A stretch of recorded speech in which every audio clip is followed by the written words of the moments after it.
Just about when it seemed that the 40-year-old war would end and Afghanistan may witness some sort of political settlement, the COVID-19 outbreak has taken the country by surprise. The outbreak poses a huge challenge to the already crumbling health infrastructure of the country. Our next report explores more.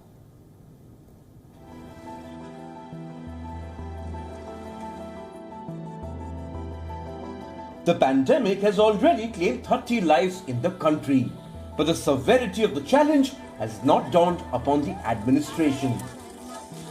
Afghanistan is not prepared for the pandemic. We are not yet sure if we are able to tackle this. As a developing country or underdeveloped and a war-torn country, we have a very bad health service, and I'm not sure if we are able to have thousands and thousands of coronavirus, COVID-19 virus patients taken in hospitals and quarantine centers. Kabul's problem is twofold.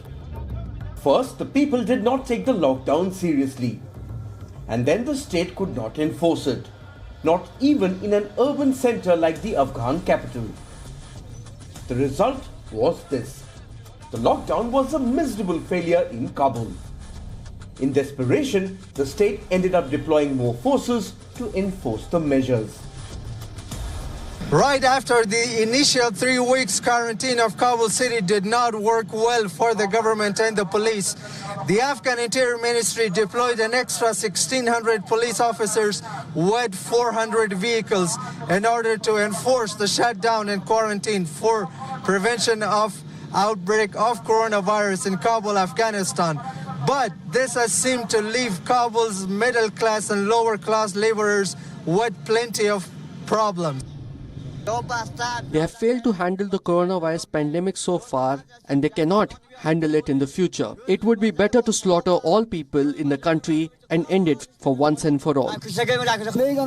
We walk to work in the morning and walk back home in the evening. There is no income. The situation is so bad that we barely earn something to eat. The moves may have come too late, and Afghanistan doesn't have what it takes to cope with such a crisis. The health infrastructure is dilapidated. Years of war have left the systems in a very bad shape. The shutdown is hurting the economy. High inflation is further eating into the salaries of the middle-class citizens.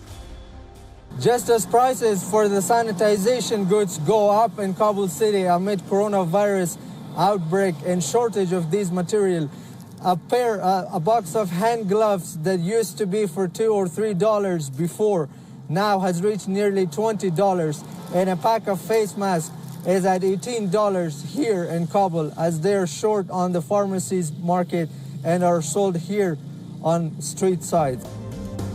Afghanistan is trying to build capacity at home. The government inaugurated an N95 and PPE suit factory in Kabul recently with great fanfare. Authorities say the masks will be produced locally but will meet international standards. It's a welcome step, but not nearly enough. This is like a drop in the ocean.